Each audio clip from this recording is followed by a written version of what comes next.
May bomba sa opisina? Oo. Tila may lumitaw na ipis sa opisina, kaya nagpanik sila at pinatay ito. Ang lupit nila sa mga ipis ay nakakatakot. Ano? Isang bomba? Sino ba naman ang gagawa ng isang bagay na ganito kadelikado? Siguro pinag-uusapan nyo yan? May bangko rito. Si Andy pala.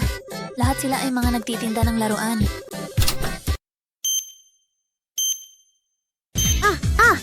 Kailangan nating mabilis na pabagsakin ang bomba. Maghanda ng isang pangkat na naglilinis ng bomba.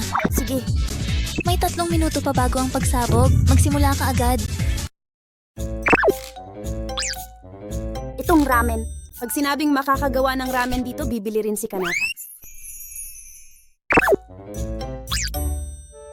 Kung kamukha nito si Ultraman, bibilhin mo rin pati ang PowerPoint presentation.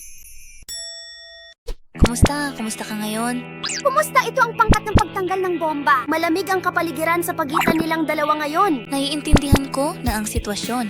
Yugto ng pag-defuse ng bomba.